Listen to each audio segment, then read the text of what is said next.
എങ്ങനെയെങ്കിലും എന്റെ ജീവിതം നശിപ്പിച്ചേ തീരുമെന്ന് തീരുമാനിച്ചുറപ്പിച്ച് നീ ചെയ്തു കൂട്ടിയതല്ല.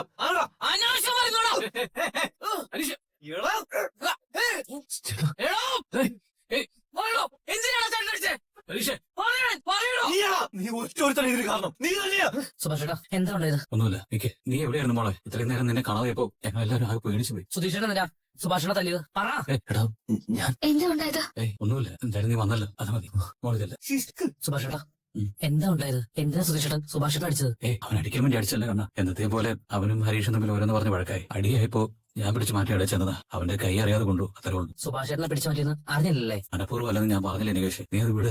ഞാനേ നിധിയെ കുറിച്ച് ആലോചിച്ച് ടെൻഷനായി നിൽക്കായിരുന്നു. അവള് തിരിച്ചെത്തിയില്ല. സമാധാനായി. അവള് ദേഷ്യപ്പെടുന്നതിലും പറഞ്ഞു. ഹേയ് ഇല്ല, ഞാൻ ചെല്ലുമ്പോ സുധീഷേട്ടൻ എന്തോ സംസാരിച്ചോണ്ടിരിക്കുന്നു. എന്നെ കണ്ടപ്പോ എന്റെ അടുത്തേക്ക് വന്നു. സുധീഷേട്ടൻ വണ്ടി എടുത്ത് തിരിച്ചു പോന്നു. നിധിയെ കണ്ടതും സംസാരിച്ചൊന്നും അവൻ പറഞ്ഞില്ല. വന്ന് കയറി ഉടനെ ഇതാണ് ഉണ്ടായെന്ന് അവൻ പറഞ്ഞിരുന്നെങ്കിൽ ഈ വഴക്കും വെക്കണമെന്നും ഉണ്ടാവത്തില്ലായിരുന്നു. വെറുതെ ഓരോന്ന് പറഞ്ഞ് വഴക്കുണ്ടായി. അവളുടെ മുന്നിൽ കിടന്ന് അടികൂടി. ഏയ് കുഴപ്പമൊന്നും ഉണ്ടാവില്ല, നോക്കാം. കഴിക്കണം. ഇങ്ങനെയൊക്കെ ഉണ്ടായിട്ടും സുഭാഷേട്ടൻ എങ്ങനെയാ ഒന്നും സംഭവിക്കാത്ത മട്ടിൽ പെരുമാറാൻ പറ്റുന്നത്? നീ എന്താണ് വിചാരിച്ച നികേഷ്? ഈ നാട്ടിലെ മറ്റെല്ലാ വീടുകളിലും ജീവിക്കുന്ന ആളുകൾ എപ്പോഴും കെട്ടിപ്പിടിച്ച് ചിരിച്ചു കളിച്ച് സ്നേഹം മാത്രം പങ്കിട്ട് സന്തോഷത്തോടെ കഴിയണമെന്നാണോ? എടാ, വീടെന്ന് പറഞ്ഞാ വഴക്കും ബഹളവും ഉണ്ടാവും. ശരിയാ, വീടായ വഴക്കോട്ടേക്ക് ഉണ്ടാവും. പക്ഷെ ഇങ്ങനെ ഒരു വീട് എവിടെ ഉണ്ടാവും സുഭാഷേട്ടാ? എടാ അത് വീട്.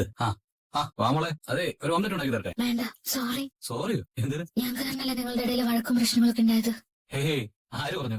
മോളെ അങ്ങനൊന്നും ഇല്ല. അതിന് മോളൊന്നും ചെയ്തിട്ടില്ലല്ലോ. ഞാൻ വീട്ടിലേക്ക് വരാതിരുന്നോണ്ടല്ലേ എന്നെ തേടി വന്നത്. അതുകൊണ്ടല്ലേ ഈ വഴക്കൊക്കെ ഉണ്ടായത്. അങ്ങനെയാണോ വിചാരിച്ചത്? അല്ലല്ല, അതെ, ഞങ്ങൾ എന്നത്തെ പോലെ സംസാരിച്ചിരിക്കുകയാണ്. സുധീഷിന്റെ ഹരീഷിന്റെ കാര്യം അറിയാലോ. എന്തോ പറഞ്ഞ അവർ വഴക്കായി അടിയായി. എന്നത്തെയും പോലെ ഞാൻ പിടിച്ച് മാറ്റാൻ ചെന്നു, അത്രേ ഉള്ളൂ. മോളെ, അവർക്ക് രണ്ടുപേർക്കും വഴക്കിടാതെ സംസാരിക്കാൻ അറിയില്ല.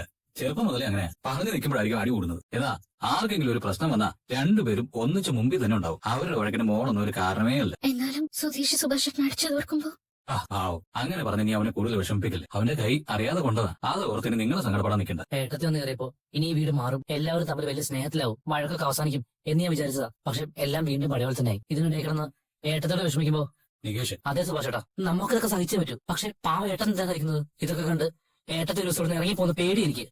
ഞാൻ പുറത്തുണ്ടാവും. അവൻ കുട്ടിക്കാലം മുതലേ ഇങ്ങനെ വീട്ടിൽ ആരും വഴക്കിടുന്നവൻ ഇഷ്ടമല്ല. ആര് വഴക്കിട്ട് കഴിഞ്ഞാലും ആ സങ്കടം മുഴുവൻ അവനാ കരഞ്ഞു നിൽക്കുക. പാവം. മോളൊന്നും കാര്യമായിട്ട് എടുക്കണ്ട.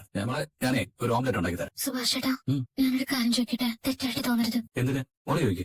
ഇവിടുത്തെ അച്ഛൻ ജയിലിലായിരുന്നു. അമ്മയെ കൊന്ന കുറ്റത്തിന് അച്ഛൻ ജയിലിലായിരുന്നു എന്ന് കേട്ടു. അറിഞ്ഞപ്പോ ചോദിക്കാതിരിക്കാൻ തോന്നുന്നില്ല. അതാ ചോദിക്കുന്നേ, അത് സത്യമാണോ? അച്ഛനെന്നാ ജയിലിലായിരുന്നു എന്നുള്ള കാര്യം ശരിയാ. അപ്പൊ അമ്മേ? അതെനിക്കറിയില്ല മോളെ. പറഞ്ഞു കേട്ടത് അങ്ങനെയാണ്. പക്ഷെ ഞങ്ങൾ ആരും അതിന് സാക്ഷികളല്ല. സത്യം അറിയാവുന്നത് അമ്മയ്ക്കും അച്ഛനും മാത്രം. പക്ഷെ ഞാൻ വിചാരിക്കുന്നത് അച്ഛൻ അങ്ങനെ ചെയ്തിട്ടില്ല. ഈ കാണുന്നതല്ലാതെ അങ്ങനെ മനസ്സുള്ള ഒരാളല്ല അച്ഛൻ. നിനക്ക് വേണ്ടി വാങ്ങിയതാ. വാങ്ങിയത് എനിക്കിത് വേറെ ആർക്കും കൊടുക്കാനൊന്നുമില്ല. ഒറ്റ വെട്ടിന് രണ്ട്. അത് നിയമസ്ഥ പോരാ. ഇറച്ചി ഇങ്ങനെ തൊട്ട് കൊടുത്തേ അലുവ മുറിയുന്നോണ്ട് മുറിയണം. അതില് ഈ പരുവം പോരാ. ഈ ആഴ്ച ഞാന് അറിഞ്ഞ പോന്നെ വെട്ടി തള്ളിയിരിക്കും. അമ്മ മരിച്ചതിന് ശേഷം അച്ഛൻ കൊണ്ടാണ് ജയിലിലായിരുന്നു. അമ്മയെ അച്ഛൻ കൊന്നാണെന്നാ പോലീസുകാർ പറഞ്ഞത്. അച്ഛൻ എന്താ ചെയ്യുന്നത്? കാണുന്നില്ലേ നീ? വെട്ടുകത്തിക്ക് മൂർച്ച കൊടുത്തു. അച്ഛൻ നിധിയോട് എന്തെങ്കിലും പറഞ്ഞു? അവള് പേടിച്ച പോലെ ഉണ്ടല്ലോ. ഞാനതിനോളെ കണ്ടയില്ലല്ലോ. അല്ല, അച്ഛനിപ്പോ എന്തിനാ ഇതിന് മൂർച്ച കൊടുക്കുന്നത്? എടാ, ആ കുട്ടി വീട്ടിൽ വന്നിട്ട് മര്യാദയ്ക്ക് ഇത്തിരി ഇറച്ചി കുട്ടി ഊണ് കൊടുത്തിട്ടുണ്ടോ? ഈ ഞായറാഴ്ച ആ അവറാനോട് ഇത്തിരി പോത്തിറച്ചി തരാൻ പറഞ്ഞു. അത് ആലുവ പോലെ മുറിക്കാനേ ഈ പോയ വെട്ടുകത്തി പറ്റില്ല. അതുകൊണ്ട് മൂർച്ച കൂട്ടി വെക്കാന്ന് വെച്ചു. അത് അമ്പലത്തിലേക്ക്. അയ്യോ, ഞാൻ കുളിച്ചിട്ടില്ല. സാരില്ല, ഞാൻ തനിയെ പോയിട്ട് വരാം. അത് ഞാൻ പറയാമല്ലോ. എന്തിനാ തനിയെ പോണേ? ഇവനോട് കൂടെ വരും. വേണ്ട സുഭാഷേട്ടാ, അടുത്തല്ലേ. ഏട്ടത്തി എനിക്കൊരു 10 മിനിറ്റ് മതി. വേണ്ടടാ, ഞാൻ പോയിട്ട് വരാം. വരട്ടെ. ഞാൻ എങ്ങോട്ടോട് ചോദിച്ചിട്ടാ? എടാ, ഇവിടത്തെ കാര്യങ്ങൾ തീരുമാനിക്കുന്നത് ഞാനാ, ഭാസ്കരൻ. ഗംഗാരനല്ല. ഞാനിവിടെ സർവേ കല്ല് കുഴിച്ചിട്ടിരിക്കുന്ന പോലെ കുത്തിയിരിക്കുമ്പോ എന്നോടൊരു വാക്കുപോലും ചോദിക്കാതെ എന്റെ മുറ്റത്തൊന്നും തേങ്ങ എടുത്തോണ്ട് പോകാം. ഭാസ്കര, വേണ്ടെന്ന് പറയല്ലേ? ഞാൻ കേട്ടിട്ടൊന്നുമില്ല. എടാ, ചോദിക്കാതെയും പറയാതെ എടുത്തോണ്ട് പോകുന്നത് ഞാൻ കളവെന്ന് പറയുന്നത്. നീ ഇവിടുന്ന് ചാടി പോകുന്നത് ഞാൻ എന്റെ കണ്ണുകൊണ്ട് കണ്ടതാ. ആണോ? നന്നായി പോയി. നിങ്ങളോട് ചോദിക്കേണ്ട കാര്യം എനിക്കെന്താ? ഈ വീട് സ്ഥലം ഗംഗേട്ടനല്ലേ? ഗംഗേട്ടൻ എന്നോട് എടുത്തോളാൻ പറഞ്ഞിട്ടുണ്ട്. അവൻ പറഞ്ഞേ അവന്റെ വീട്ടിൽ പോയിട്ടോളാം. ഇത് എന്റെ വീട്, എന്റെ സ്ഥലം. ഞാൻ നട്ടു നനച്ച് വളർത്തിയ എന്റെ തെങ്ങുകള്. അതിന്മേലുണ്ടാവുന്ന തേങ്ങയെ എന്റെ സ്വന്തം തേങ്ങയാ, അല്ലാതെ നിന്റെ ഉറങ്ങയല്ല. വെക്കണ തേങ്ങ താഴെ അഴിയും. കവാലെ കുറ്റി തിരിച്ചുവിടും ഞാൻ. ഈ പറയുന്ന ചക്കയാണെങ്കിലും മാങ്ങയാണെങ്കിലും തേങ്ങയാണെങ്കിലും അതെല്ലാം എന്റെ മാത്രം. ഈ ഭാസ്കരന്റെ. You understand? ഒരു തേങ്ങയ്ക്ക് വേണ്ടിയാണ് സുഭാഷേട്ടാ ഇത്ര വല്ലവന്റെ വീട്ടിൽ കയറി പൊട്ടിക്കലാണ്. ഗംഗാരന്റെ പറമ്പിൽ കയറിയാണ് പോലും.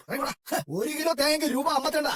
100 രൂപ കൊടുത്താൽ 2 കിലോ തേങ്ങ തേച്ചിടത്തില്ല. അപ്പഴാ അവന്റെ ഓസിയടി പോകാന്നവിടെ. ഭാസ്കര, നീ വെറുതെ വായാടാ നിൽക്കണ്ട. വായാട്ടോ? എടാ, ഇതല്ല എന്റെ ആട്ടം. അത് നീ ശരിക്കും കണ്ടിട്ടില്ല. വേണമെങ്കിൽ കണ്ടോ? തേങ്ങാക്കല്ല തുമ്മിക്കൂട്ട വീട്ടിൽ പോള കാട്ടുകള്ള. നീ വിട. ഞാനിങ്ങനെ പാട്ടുപാടി കളിയാക്കിന്ന് പറഞ്ഞ് നീ ഒരു കേസ് കൂടെ കൊണ്ടു കൊടുക്ക്. കള്ളൻ. അച്ഛൻ വന്നേ. നീ വിട. അവനെ ഈ വീട്ടിൽ കയറി കട്ടതും പോലെ എന്റെ ആട്ടം കൂടെ കാണുന്നു. കാണിച്ചു കൊടുക്കാൻ ഞാൻ അവന്. ഏയ് അച്ഛൻ ഇങ്ങ് വന്നേ. ശരി നീ ഇതിനും പോയില്ലേ എന്നാ നിനക്ക് എന്റെ ഡാൻസ് കണ്ടിട്ട് മതിയല്ല ഇനി ഞാൻ കാണിച്ചോടാ കാണോടാ നിനക്ക് കാണിച്ചോടാ. ഭാസ്കര നീ പുറത്തേക്ക് വരുമല്ലോ, ഇതിനുള്ള മറുപടി ഞാൻ അപ്പൊ തന്നോളാം. എന്നാ പിന്നെ നീ മറുപടി മാത്രമാക്കണ്ട കൂടെ ചേർത്ത് തന്നോ. ഓച്ചോടാ. ഇതില്ല. എന്താ അച്ഛൻ കാണിക്കുന്നേ? രണ്ട് തേങ്ങയല്ലേ അതെടുത്തൊന്ന് അങ്ങ് പോടാന്ന് വെച്ചാ പോരെ. എടാ ഇന്ന് അവൻ തേങ്ങ എടുക്കും, നാളെ അവൻ ആ കള്ളൻ തേങ്ങാരൻ തെങ്ങ് വിറ്റു എന്ന് പറഞ്ഞ് കയറി തേങ്ങ ഇടും, അടുത്ത ദിവസം ഈ സ്ഥലവും വീടും അവന്റേതാണെന്ന് പറയും. ഇതെല്ലാം കണ്ടിട്ട് ഞാനിവിടെ മിണ്ടാതിരിക്കണോ? ആ നടക്കണോ? നിനക്കോ നട്ടലില്ലാതെ പോയി. ഞാനും നിന്നെ പോലൊരു മണകുണാഞ്ചനായിട്ടങ്ങ് ഇരിക്കണോടാ. ഭാസ്കരൻ തെറ്റല്ല ചോദിക്കും, ചിലപ്പോ നാളെ പൊട്ടുകയും ചെയ്യും. ഭാസ്കരനെ മര്യാദ പഠിപ്പിക്കാൻ ഒരാളും വേണ്ട, അതിന് ആരാണെങ്കിലും ഭാസ്കരൻ സമ്മതിക്കില്ല. പക്ഷേ എന്താ അച്ഛത്? ഇല്ലടാ ഒന്നുമില്ല. ഇത്രയൊക്കെ ഉണ്ടായിട്ടും ഏട്ടൻ അച്ഛനോട് വാക്കുകളും ഇടാതെ കയറി പോന്നല്ലേ? ഇതെന്ത് വീടേട്ടാ? ഇന്നലെ ഏട്ടൻ വരുമ്പോ സുധീഷേട്ടൻ സുഭാഷനെ തല്ലുന്നു, ഇന്ന് രാവിലെ ഇങ്ങനെ കരകാട്ടം. സ്വസ്ഥമായിട്ട് ഇതിനകത്ത് ജീവിക്കാൻ ഏതെങ്കിലും ഇവിടെ തയ്യാറാവൂട്ടാ? നീ അത് വിട്, എനിക്കൊന്നും കാര്യമാക്കില്ല. അതെങ്ങനെ സുഭാഷന് പറയാൻ പറ്റുന്നത്? ഒരു പെണ്ണ് പോലും ഇങ്ങനെയുള്ള സ്ഥലത്ത് ജീവിക്കാൻ ഇഷ്ടപ്പെടില്ല. കണ്ടിട്ട് എനിക്കാണെന്ന് തോന്നുന്നു. ഇവിടേക്ക് ആര് വന്നാലും ഇറങ്ങി ഓടുകൂടേട്ടാ, അതിലൊരു സംശയമില്ല. സാധാരണ മനുഷ്യരെ പോലെ ഒരു നല്ല ജീവിതം നമ്മൾ അർഹിക്കുന്നില്ല ഏട്ടാ, അത് തന്നെ കാരണം. ഞാനൊരു വീട് വാടകയ്ക്ക് നോക്കാൻ പോയതാ, അത് ശരിയായി. നാളെ തന്നെ അങ്ങോട്ട് മാറിയാലോന്ന് ആലോചിക്കാം. ഞാൻ നുണ പറഞ്ഞുള്ള കാരണം കൊണ്ടല്ലേ ഇയാൾ ഇപ്പൊ പെട്ടെന്ന് പോകുന്നത്? നുണ പറഞ്ഞതിൽ ഇയാൾക്ക് വിഷമമായില്ലേ? അങ്ങനെയൊന്നുമില്ല, എനിക്ക് വിഷമിക്കേണ്ട കാര്യം എന്താ? അല്ല എന്നെ വിഷമിപ്പിക്കാൻ നിങ്ങൾ ആരാ?